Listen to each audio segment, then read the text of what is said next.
reading The Sleeping Beauty. Hope you enjoy.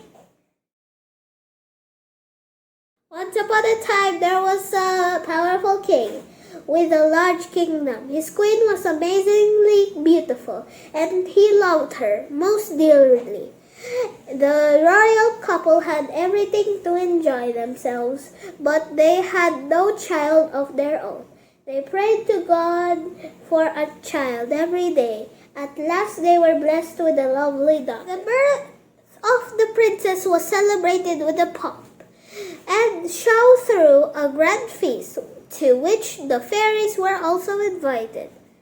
When the feast was over, the fairies gave their blessings to the young princess. The first fairy blessed her with matchless beauty, while the second gifted her with sharp wit. The third fairy blessed the child with grace, and fourth, the elegant dance. The fifth fairy gave her the gift of music. Unluckily, the royal couple had forgotten to invite a fairy, and it made her furious. Before the sixth fairy could give her a blessing, the wicked invited the fairy burst into the feast hall. Instead of giving her any blessings to the lovely princess, she uttered a curse. When this child becomes 16, she will be prick her finger on the spinning wheel and die. Saying so, the wicked fairy disappeared from the scene. The wicked fairy's curse made the royal couple almost crying. Unfortunately, the sixth fairy was still there to bless the princess. She said, "If ever this lovely child happens to prick her finger, she will not die. Instead, she will only fall asleep for 100 years. But if any true lover kisses her lovingly, she will at once wake up." Of the blessing, the sixth fairy had delighted the royal couple. Yet the king decided to do his bit to save his child from the curse.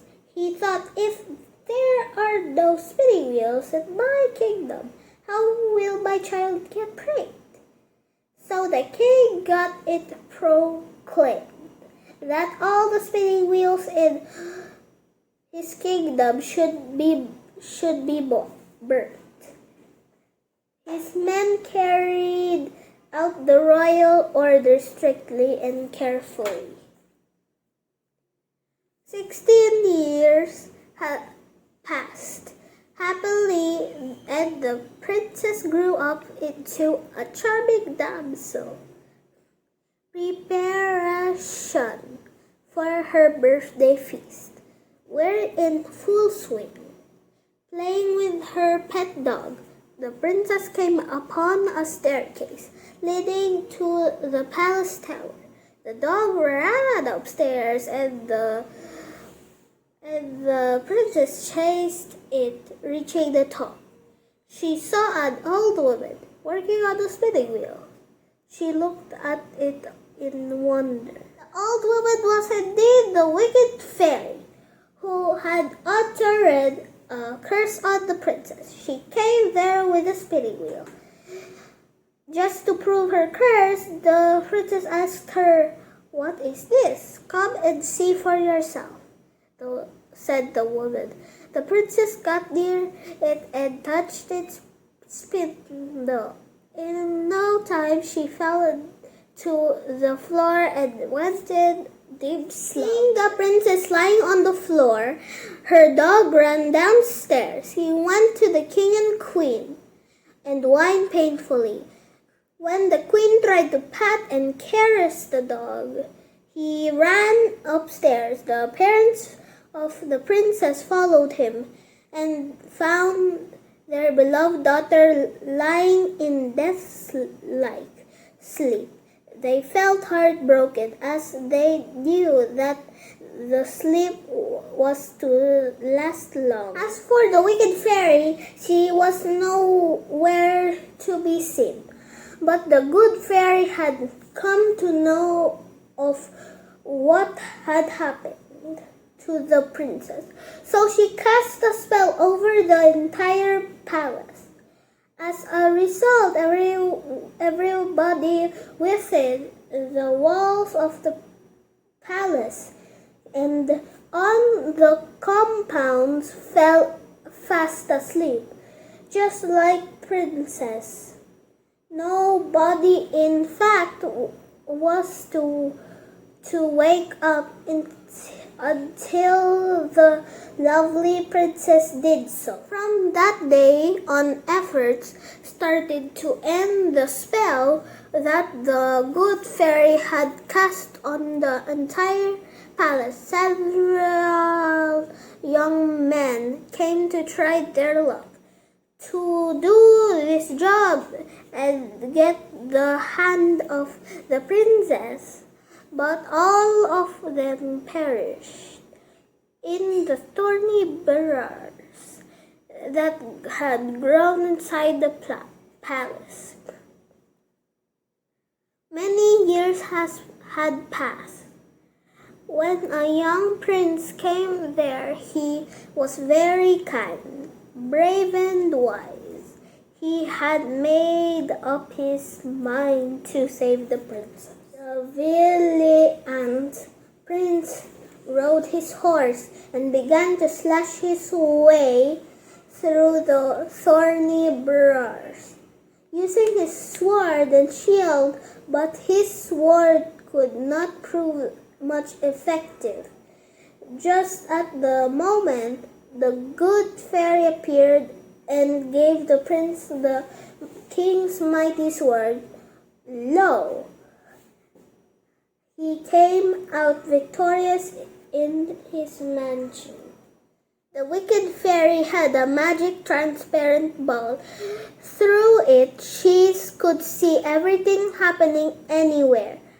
When she saw that the brave prince had been successfully full in reaching the door of the tower, she got furious. She never wanted that her curse should come to an end, and the princess should wake up, so she decided to stop the prince. To prevent the prince from going to the tower top, the wicked fairy sent her most ferocious dragon. The dragon caused flames all around the prince, but the brave prince was mightier than the dragon. He blocked the flames with his shield and killed the dragon with a single mighty blow of his sword. Having killed the dragon, the prince went upstairs and reached the tower top, where the princess was lying lost in deep slumber. Seeing her charmed face, the prince was indeed smitten by her charm. She kissed her right hand. The prince was still in slumber. She was under the curse of the wicked fairy, but the prince had fallen in love with her. He had made up his mind to marry the princess. In a moment, princess got up, and the joy of the prince knew no bounds. Everyone else in the palace also woke up. Before long, the princess and the prince were married with stately pomp and show. The king and queen were so happy. Festivities were arranged, and all the fairies except the wicked fairy were invited to take part in them. That's the end.